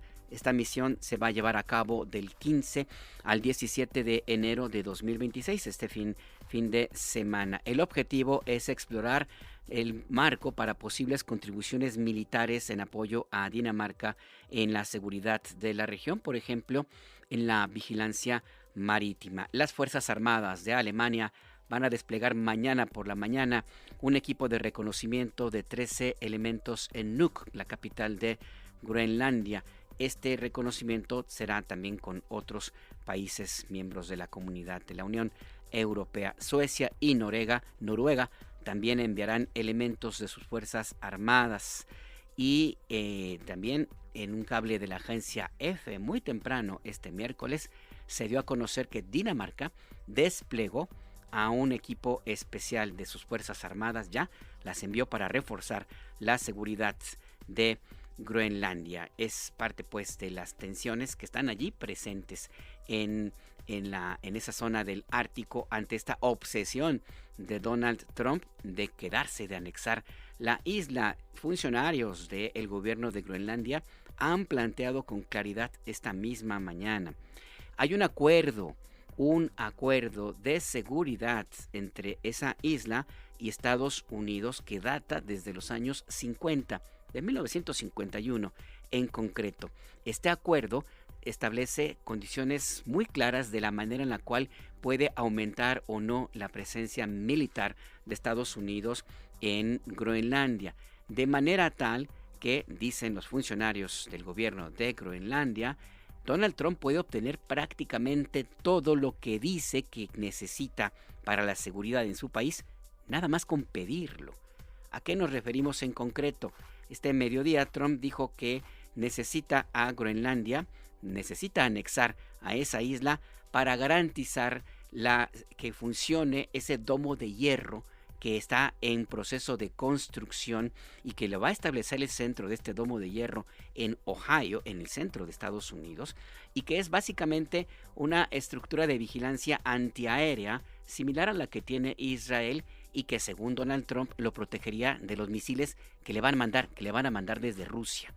Y necesita que este domo de hierro incluya también el territorio ártico, es decir, Noruega, concretamente la zona que la base militar que Estados Unidos tiene desde 1951 en la región norte de Groenlandia, en la zona de Pitufik, así se conoce, así se llama el sitio donde se ubica la base militar de Estados Unidos. Esto ya está contemplado en el Tratado de Cooperación Militar de Seguridad Regional entre ambos países desde el 51. Si Estados Unidos, Trump, requiere reforzarlo, no tiene nada más que pedirlo. No necesita anexar a Groenlandia, no lo necesita para cumplir lo que narrativamente, lo que ha declarado, que quiere reforzar la seguridad de Estados Unidos. Eso lo puede hacer sin necesidad de quedarse con la isla. ¿Cuál es el objetivo? Pues finalmente otro objetivo que va con la tesis de Donald Trump: quedarse con todos los recursos naturales del mundo para su propio beneficio. El de Estados Unidos, por supuesto, pero ya se ha planteado desde hace meses que la familia presidencial de Estados Unidos, la familia de Donald Trump, se ha beneficiado, ha duplicado por lo menos sus millones de dólares. La fortuna de los Trump se ha duplicado por lo menos desde que Donald Trump está en la presidencia de Estados Unidos. Esta es parte del escenario real, el de a de veras, no el que está en la retórica, no en las declaraciones. Es el escenario real, el que está allí presente y que pues no lo dice Donald Trump. Nada más un dato de la forma en como la cual negocia. Ya sus personeros en los medios de comunicación conservadores de Estados Unidos y también mexicanos, por cierto, ya están hablando de cuánto costaría Groenlandia. Hablan de 750,000 millones de dólares. Están hablando de Groenlandia, un país con soberanía nacional, un país autónomo. Hablan como si fueran a comprar una casa, como si fueran a comprar un fraccionamiento. Olvidan el fondo del asunto que una y otra vez los ciudadanos de Groenlandia repiten. Nosotros nos determinamos, somos seres humanos con derecho a estar en nuestro territorio, no son una mercancía.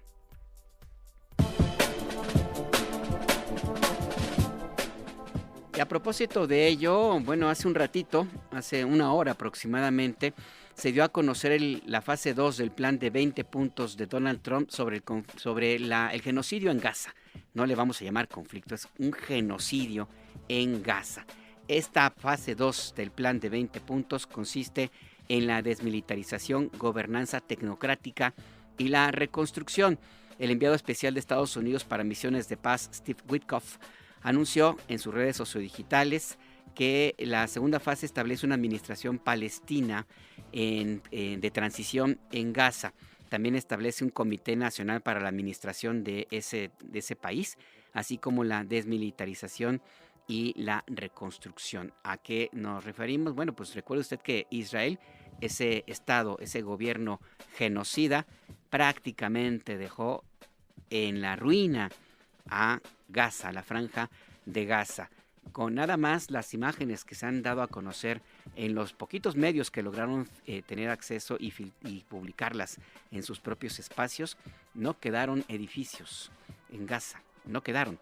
Todos los destruyó con ese propósito bíblico, ese mandato bíblico de Israel y de Benjamín Netanyahu de no dejar piedra sobre piedra en territorio palestino, en esa idea también muy religiosa, bíblica, de que ellos, los israelíes, son el pueblo elegido y que ningún otro pueblo, ningún otro ser humano que no sean ellos, pueden tener vida, pueden quedar con vida en esa que es su tierra, según ellos lo han planteado. Y esto se confirma nada más con la manera como destruyeron a Gaza. No dejaron piedra sobre piedra, cumpliendo un mandato, un supuesto mandato bíblico en esta especie de guerra santa supremacista que han emprendido Benjamín Netanyahu y la mayor parte de los ciudadanos de Israel. Con el apoyo, por supuesto, de sus aliados que se parecen, son muy parecidos también, los estadounidenses que apoyan a Donald Trump, que han lanzado el gobierno de ese país, Estados Unidos, la fase 2 del plan de reconstrucción, del plan de paz de 20 puntos, que incluye la reconstrucción. Y esto también nos lleva a lo que Trump ha insistido, que quiere convertir a Gaza en un centro turístico. Ahí están los datos reales, fuera de la retórica que hemos escuchado tanto en los últimos meses.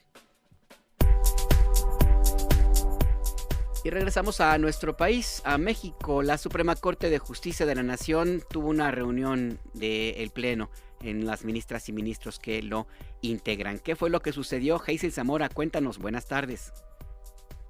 Así es, Alberto. Este miércoles la Suprema Corte de Justicia de la Nación sobreseyó la última controversia constitucional promovida por el Instituto Nacional Electoral, con la que buscaba impugnar las reformas a la Ley General de Instituciones y Procedimientos Electorales que regulaban su operación interna, esto particularmente en el Consejo General de su Presidencia y la Junta General Ejecutiva. El INE alegó que las modificaciones aprobadas en 2024 a los artículos 45 y 48 de la Ley Electoral afectaban su autonomía, su diseño institucional, la colegialidad de sus decisiones, la profesionalización del servicio electoral y la relación de mando dentro del instituto. También sostuvo que estas reformas generaban contradicciones normativas y vulneraron diversos artículos de la Constitución. Sin embargo, la ministra María Estela Ríos, ponente de este proyecto, propuso desechar la controversia al considerar que la Constitución prohíbe impugnar normas en materia electoral. Vamos a escuchar a la ministra.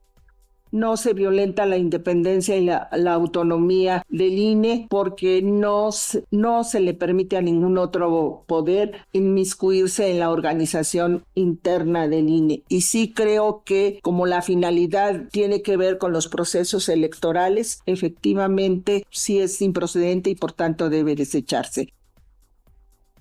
Y bueno, en un debate también encontrado, votaron en contra las ministras Lenia Batres y Loretta Ortiz, así como el ministro Giovanni Figueroa, quienes consideraron que en pleno debía analizar de fondo el asunto por tratarse del funcionamiento interno del INE y no de procesos electorales. El ministro Figueroa señaló que el pleno debía resolver si el Congreso de la Unión rebasó sus atribuciones al regular la organización administrativa del INE. Vamos a escucharlo. Lo que considero está en juego en este asunto no es únicamente el contenido electoral de las disposiciones sometidas a control de constitucionalidad, sino un perjuicio directo a la autonomía constitucional y a la independencia del Instituto Nacional Electoral, en su vertiente organizativa, que constituye una garantía institucional prevista en el artículo 41 de nuestra Constitución. Las normas combatidas inciden de manera inmediata en la organización interna del INE, al modificar el régimen de nombramiento de los principales cargos y al redefinir las facultades de coordinación administrativa y operativa del propio instituto. Por su parte, la ministra Lenia Batres señaló que aunque no advertía una afectación directa a la autonomía del instituto, consideró que era excesivo cerrar el debate, pues esta decisión dejaba un precedente que limitaba las impugnaciones administrativas de otros organismos. Pese a ello, por mayoría de 6 votos, la Corte determinó sobreseer la controversia al concluir que las normas impugnadas son de naturaleza electoral, pues regulan atribuciones internas del INE que están directamente vinculadas con la organización de las elecciones, incluso las del Poder Judicial. Además, el ministro presidente Hugo Aguilar Ortiz recordó que en la administración anterior de la Corte ya se había analizado y desechado estas disposiciones mediante una acción de inconstitucionalidad. Esta es la información que les tengo, Alberto. La información muy puntual. Gracias, Hazel Zamora. Que tengan buen día, hasta luego. Hasta luego, que tengas una muy buena tarde. Y ya que estamos en temas que tienen que ver con la justicia, bueno, hay un caso que básicamente es un litigio entre 2 entidades de carácter privado. El refugio franciscano, que usted seguramente habrá escuchado, pues todo lo que ha sucedido en las últimas semanas, y la Fundación Hagenbeck, que también tiene este litigio con los administradores de este refugio. ¿Qué es lo que hay en este refugio? Bueno, es un albergue para chuchitos y para meninos, para gatos y perros, que, de acuerdo con múltiples denuncias, estaban en situación de extremo maltrato. Bueno, se encontró hasta un cementerio clandestino dentro de las instalaciones del refugio franciscano. No se sabe cuántos animalitos murieron de una u otra forma y que terminaron allí en esa fosa clandestina. No se conoce. Tampoco está claro cuántos de estos animales finalmente sobrevivieron al maltrato. En fin, es una circunstancia muy complicada. Hay un litigio de entre particulares. El gobierno de Ciudad de México intervino y esto hace unos días, pues los animales, los perritos y los gatitos fueron llevados a otros lugares para ser atendidos, para salvarles la vida, básicamente. Bueno, este refugio franciscano que ha tenido un activismo importante en redes sociodigitales, pues anunció que llevaría a cabo la fiscalización de estos animales que fueron rescatados, pero realmente pues es difícil que lo haga, porque dijo que iba a presentar un censo. La situación es que nunca llevó a cabo un censo, según dijo el secretario de Gobierno de Ciudad de México, César Cravioto, en entrevista con Adrián Estela Flores esta mañana en Entre Líneas. Hubo algunos acuerdos que tuvieron las autoridades de Ciudad de México con personal de este refugio, pero ninguno de ellos más bien incluye la revisión de los animales que se encuentran ya a salvo bajo la responsabilidad de las autoridades capitalinas. Tampoco hay ningún censo, como quieren confrontar estos administradores del refugio franciscano. Vamos a escuchar.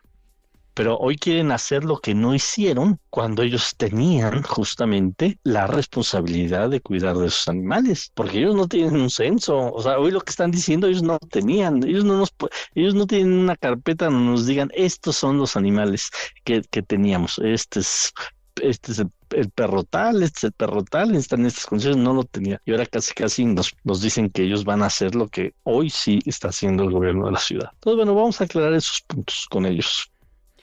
Ante las protestas que convocaron los administradores de este refugio y algunos otros que se dicen simpatizantes y representantes de organizaciones en defensa de los derechos de los animales, así se presentan, el secretario de Gobierno dijo que, bueno, es un propósito noble, pero han encontrado que hay intereses de otro tipo involucrados en estas convocatorias. Vamos a escuchar.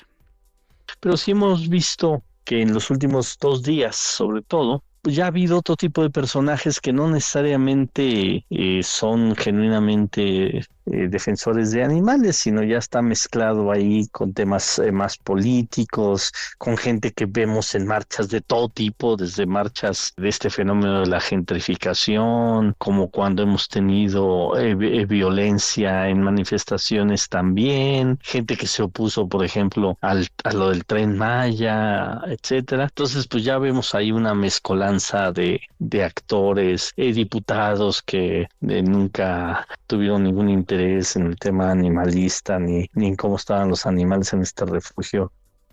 Y pues sí, mire, nada más un datito. Hoy publica la revista Nexos, que es propiedad de Héctor Aguilar Camín, publica un texto a propósito de esta controversia en el refugio franciscano, un texto que se publica en colaboración con Mexicanos contra la Corrupción y la Impunidad, a propósito de personajes, activistas políticos que nada tienen que ver con la protección de los animales ni el medio ambiente, por supuesto, pero que ya están ahora sí involucrados.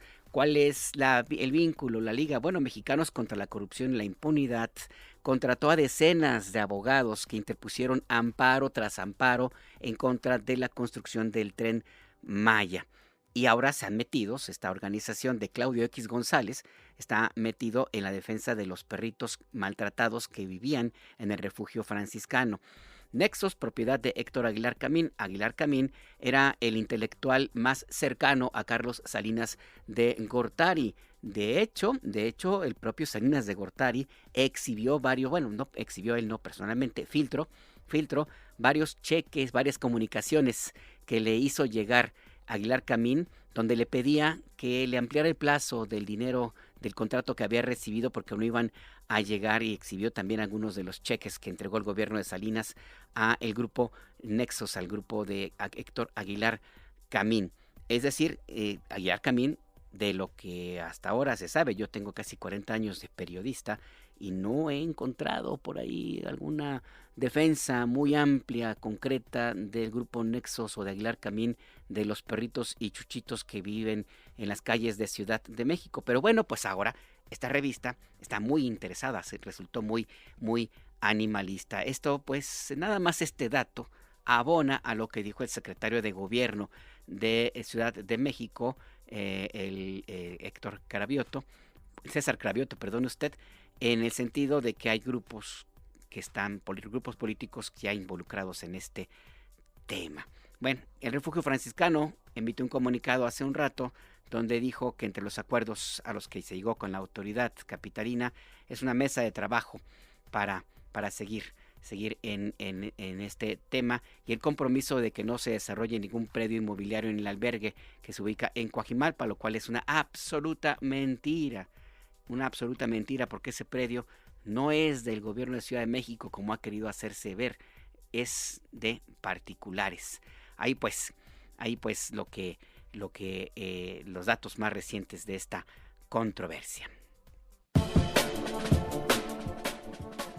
Mire, ya estamos en los minutos finales del Acento, tu punto de referencia. Volvemos con Donald Trump, que híjole, es que anda bien activo el presidente de Estados Unidos. Firmó 2 acciones ejecutivas para fortalecer la cadena de suministro de minerales críticos y semiconductores. Vamos a escuchar lo que dijo hace un ratito.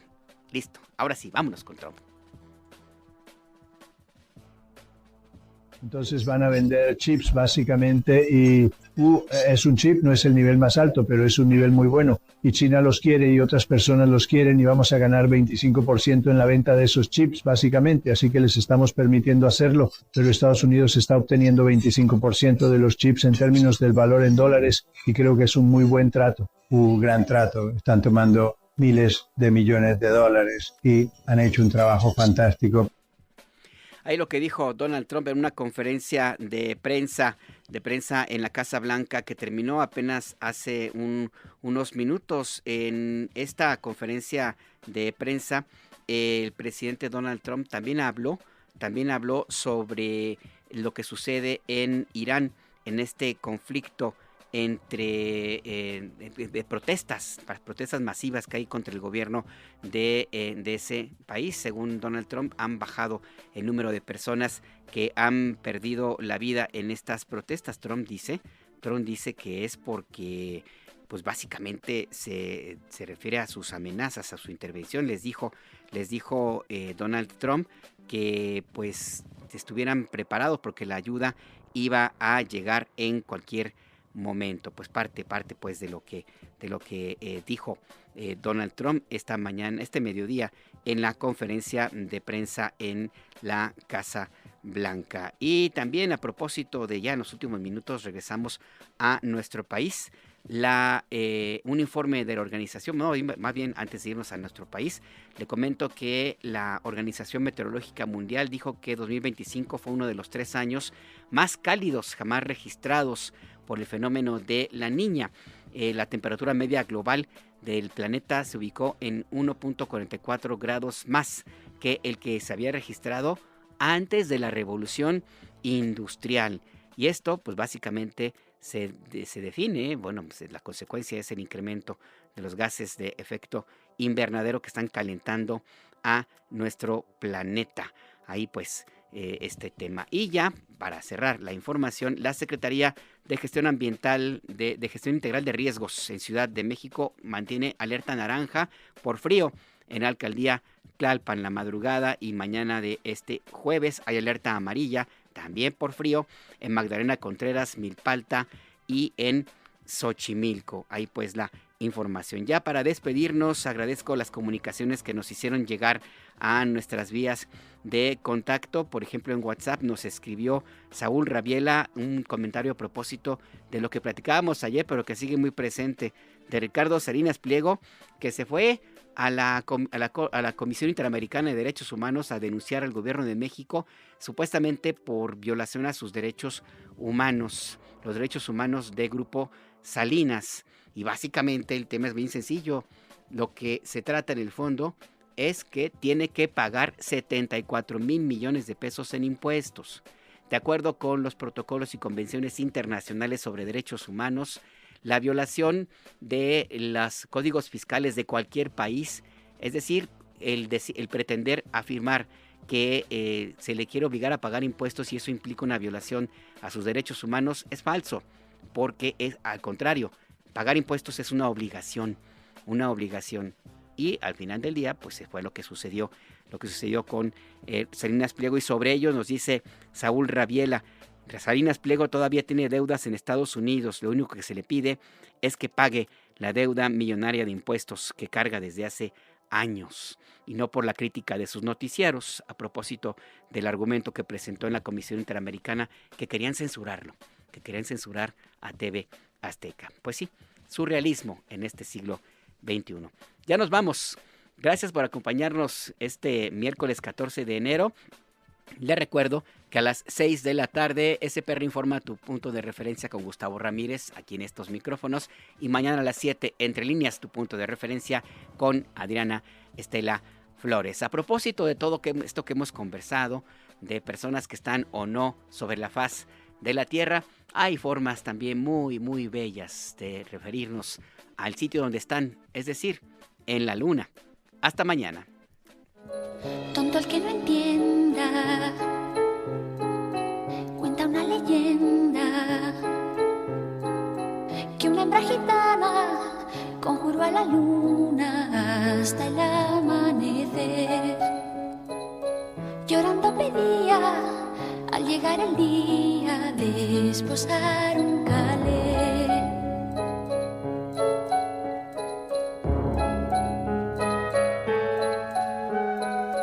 Tendrás a tu hombre piel morena, desde el cielo habló la luna llena, pero a cambio quiero el hijo primero que le engendres a él, que quien su hijo inmola para no estar sola, poco le iba a querer.